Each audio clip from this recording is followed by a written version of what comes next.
Nag-cut ako ng work para matutukan siya. Katrina Halili, ibinunyag na may mild autism spectrum ang anak, sa panayam sa kanya ni Boy Abunda, kiniwento kung gaano kahirap magpalaki ng anak na may mild autism, ani Boy Abunda. Alam nating lahat na Katie has special needs, na meron siyang mild autism. Una, paano mo nalaman na meron si Katie? Katrina Halili, nung mga almost 3 years old po siya, wala siyang eye contact. Tapos, yun nga, na-diagnose siya na meron. Boy Abunda, natakot ka. Katrina Halili, mas more on hindi. Mas more on ginamot, meron kasing ibang taong ayaw eh.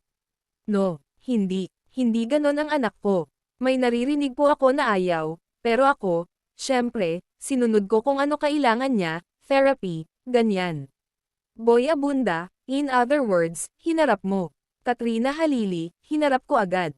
Boy Abunda, mahirap ang challenge, ang araw-araw na buhay, because of her special needs.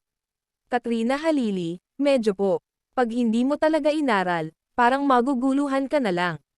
May times dati na naiiyak ako na hindi ko nakakasama ang anak ko.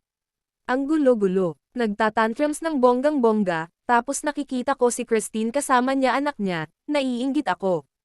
Mahirap, pero kailangan tanggapin mo. Sobrang proud ako sa kanya at saka happy ako kasi yung mga kagaya ni Katie dapat may outlet sila, so happy ako na meron siyang ginagawang iba.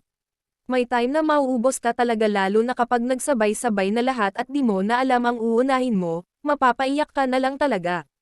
Hahaha, sorry natatawa lang ako sa itsura naming dalawa dito, syempre hindi lagi sweet kami, minsan nag-aaway kami ni Katie my loves, ayan winasak niya yung damit niya, tapos ako umiiyak sa taas, kasi ayoko na siya saktan, naiyak na lang ako sa taas, kinunan ko yung sarili ko maya-maya umakyat na siya nag-so sorry. May magagawa ka ba pag nag-sorry na siya? Kakainis, sobrang cute kasi. Hi anak. Ikaw na, I love you. Kwento pa niya nagiging stage mother siya, sinulat niya yung kanta dahil akala niya hindi memories ng anak niya pero memories pala niya, at makeup artist din into. Si Katie ngayon ay nagmo-mall show na kung saan support nilang mag-asawa sa katunayan ng vlog-vlog na rin sila kung saan humahakot sila ng million views. Sa tanong kung sapat ba ang pinansyal na tulong ng ama ng kanyang anak na si Chris Lawrence. Hindi diretsahang sinabi ni Katrina pero, sinagot niya ay tipid na okay lang, pero sa suporta makikitang siya ay bumabawi.